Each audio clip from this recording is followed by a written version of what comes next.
choked. I'm sure she could have come up with a couple of things if she really thought about it, because there's been so much destruction caused by the Biden administration.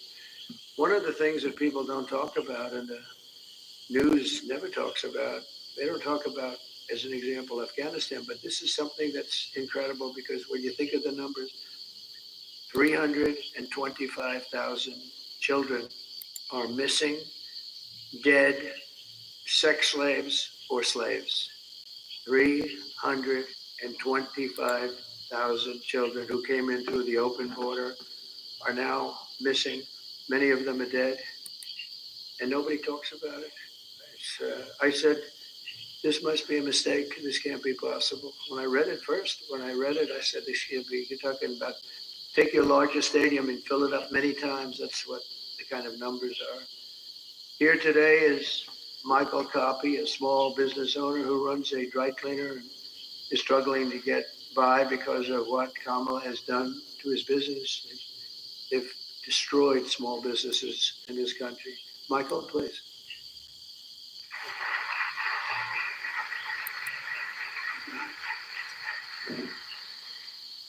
I just want to say thank you, Mr. President, for affording me the opportunity and the high honor of joining you here today and sharing my small business story with you folks and the American people. So it's a chain of eco-friendly dry cleaners throughout the Tri-County here in West Palm. And it seems not too long ago, just a few years, the customer and us, the small business owner, we were able to keep up with inflation. There were resources available to us for expansion, or if you had a bad month, if there was something you need to make up for, it seemed like the support was there. And now, just a few short years later, it seems like all of those resources have dried up. The support's no longer there. We had an expansion plan about 6 years ago that we had to pause because we have to wait for our customers now to catch up with the inflation, the supply chain issues still, because we as a small business, we can't double our price points, although the cost of doing business now is 2, 3, or 4 times what it was just a few years ago. So we've had to get creative. Our industry, probably 30% in the dry cleaning industry, never survived COVID. And just recently this summer, I was contacted, my wife and I, by another local dry cleaner here in West Palm. They were asking me advice. It's a husband and wife, been there for about 35 years. Their lease was up and the landlord was doubling their rent, which would have meant that that's what they've been paying themselves for probably the better part of 20 years. So they had to make a decision. Do they hand the keys back, or do we get creative, work together, pool resources? And so what we did was we figured out the right price point for them, but we did their cleaning for them, at least until we figured it out. And so they were not able to pay their operations. They couldn't keep that going, but they were able to save their business by strategically partnering. And by the end of summer, I think I was contacted by about 12 other local dry cleaners saying, can you guys help us also, because we're going through the same thing. Thank you. And it seems now, so the delta between the reality of what inflation is right now and we have in front of us, the reality of that and the small business owners' capabilities, that delta is too great. So unless we affect change immediately, I fear that in the next few years, if we don't see that change, we might see another 30% of our industry and others no longer exist. So I just want to say thank you again, Mr. President, for allowing me to share my Go Green Dry Cleaner story. And thank you.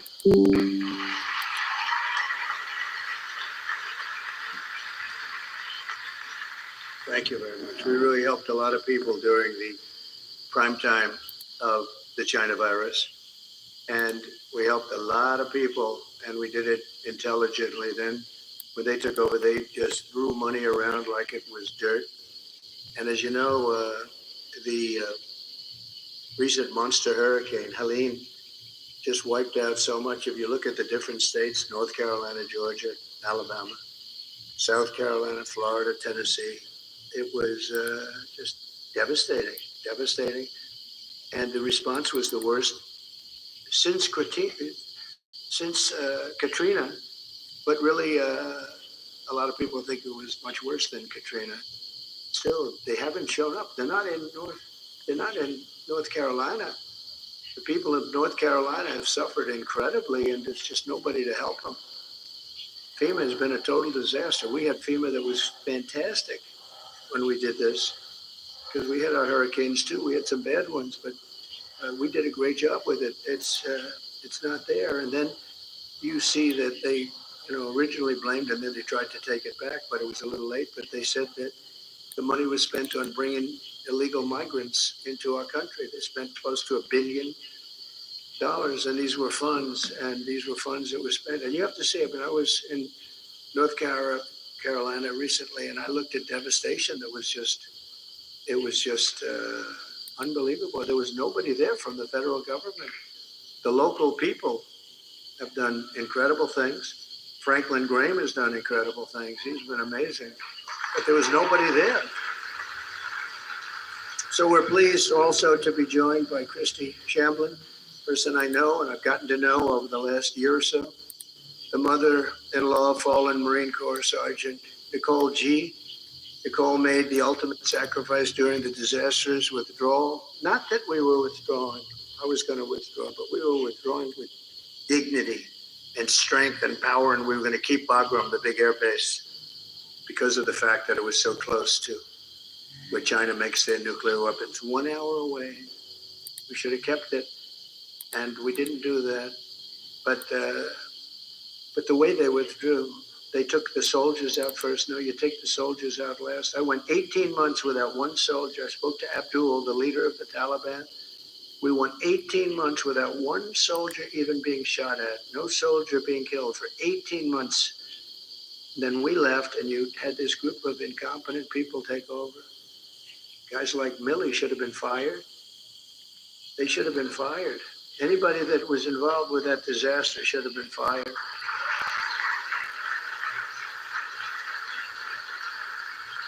She was one of 13 U.S. service members who lost their lives. Kamala said she was the last person in the room, that Kamala was the last person in the room. She was involved in everything. She takes credit for that. She was involved in everything. That means she was involved in disaster after disaster, because nothing good has happened with this administration, except that our country has gone to almost a third world status. With Biden, when Biden made a decision, she said she was there. Oh, she was there. But the Afghanistan decision was a disaster in so many different ways. You take a look at it, they're right back to what they were doing before, except much worse to women. They're worse to women right now than they were even before it started. But Kamala never reached out to the family members of the warriors. And she said she was going to, but she never did. She never called anybody. And Christy, I'd like you to come up and say a few words, please.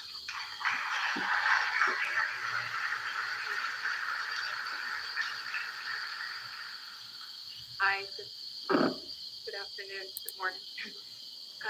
My name is Christy Shamblin, and my daughter-in-law was Sergeant Nicole Leanne G. And she was killed in the botched Afghanistan exit at Abbey Gate. She was the cornerstone of a very large family.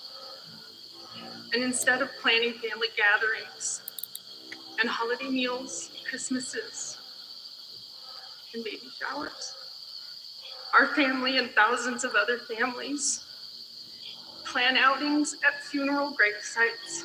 And that is where we as a family celebrate my daughter-in-law at Arlington National Cemetery, because she is in the ground. Her story isn't unique to our family. She's just ours. There are thousands and thousands and thousands of wounded veterans who came home from that war, who need our help and who are ignored by our current administration. President Trump demonstrates peace through strength. I know what he told the Taliban when he was negotiating with them, because I've made it my business to know. And what he said to them when he was negotiating with the Taliban, he said, "I will kill you if you harm one hair on one head of an American."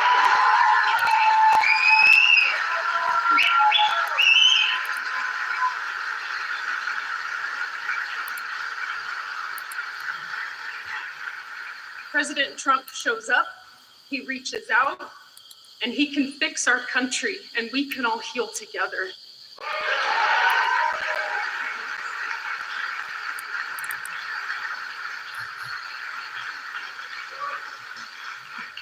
Thank you very much. So sad, so many cases like this. Nobody should have died.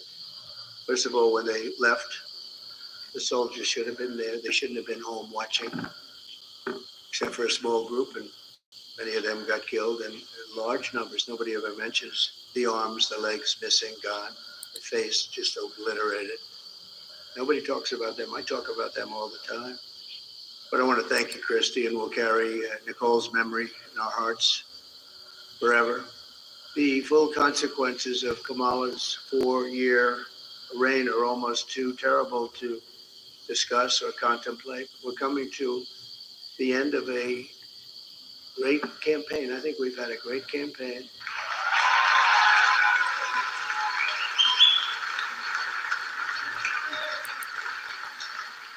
We've really not been provided the kind of protection that I needed as president, but I said we have to do it anyway. When Secret Service would ask for additional people, oftentimes we would be turned down. They were constantly asking for additional people.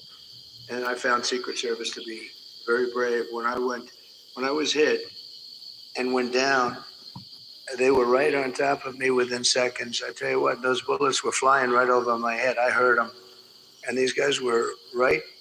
I don't know how they didn't get hit, actually, but they were right there. You take a look at the video. One thing you would say, the video is there for people to see, but they were never given the kind of help that they requested, because our rallies were massively large and they needed more people, and they were always fighting for more people, and it was never given to them. Now they're being given, I hope, what they need, but we were, that was a constant fight. They'd come to me and they'd say, you guys don't want to give us the people. And yet Biden was covered, and they'd have like 2 people show up. But Kamala is grossly incompetent, a total train wreck who has destroyed everything in her path. She's destroyed everything. She left 21 million aliens pour across our country, and then she, maybe in a short while, has to go home and she'll get herself a job someplace, who knows. But think about it, and she can look at the carnage, and she can look at all the people that have been killed. And you haven't seen anything yet, because they've just started. They're just getting comfortable in our country. These are very tough people. These criminals make our criminals look like nice people. And she let the more than 13,000 convicted illegal aliens, nobody would have let these people into our country. And remember, they came out of the worst prisons in the world, the meanest, nastiest prisons in the world. And when she says that she wouldn't do anything different, does that mean that she would have let 325,000 migrant children probably die, most of them, many of them? But at a minimum, they're slaves or they're sex slaves, and they're all over the country. Does that mean that she wouldn't have changed that? Does that mean that she wouldn't have changed so many of the other things that led to so much death and destruction, and even financial destruction of our country itself? We could end up in a depression because of what she's left with us. They are the worst combination, president, vice president, in the history of our country. And I often say Jimmy Carter's a happy man, because his administration, by comparison, was totally brilliant. It was brilliant. After Kamala endorsed defunding the police, she bailed out rioters, looters, and murderers, took them right out of jail during the violent crimes in the United States. Remember, that was in Minnesota. Minneapolis was burning down. It was burning to the ground. I watched this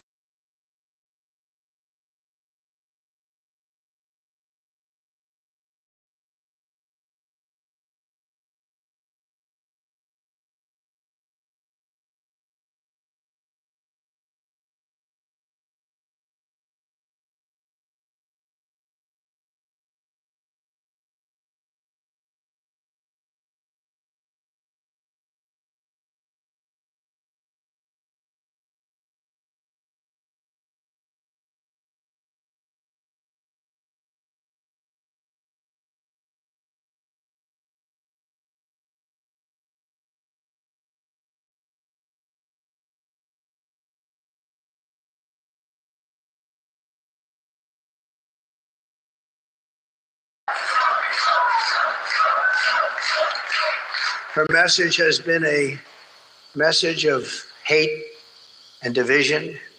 And my message is about saving our economy, securing our border, bringing together the greatest and broadest coalition in American history. There's never been a coalition like this.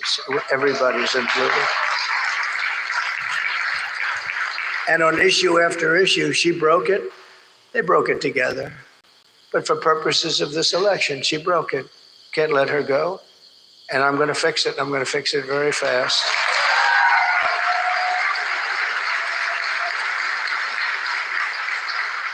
And on the illegal, thank you very much. Thank you very much. On the illegal immigrants that will be taken out of the country, as you know, we're going to be taking them out. And if they come back, we have laws that will be immediately enacted where they serve 10 years in prison. They won't come back. And if that's not long enough, we'll have to do something else. But we don't want them back. They're not going to come back. And as you know, we're asking for the death penalty for any migrant who comes into our country and kills an American citizen or a police or law enforcement person. Because we have to protect our police. Our police are under siege also at numbers that nobody thought were possible, the worst they've ever seen. It's very hard to recruit.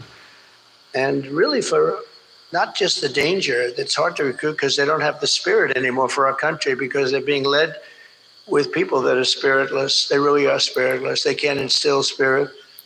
But so that's any citizen, they get killed, it's a death penalty, and that includes police or law enforcement officers.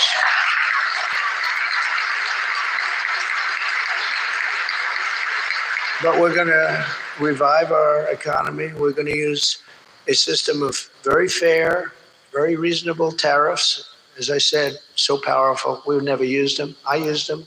China paid us hundreds of billions of dollars, and no other president's gotten 10 cents from China. China had a free ride, but so did many other countries. European Union is taking advantage of us. They don't take our product, and yet we take their product all over the place. We take their farming product. We take their cars left and right? BMW, Mercedes-Benz, Volkswagen.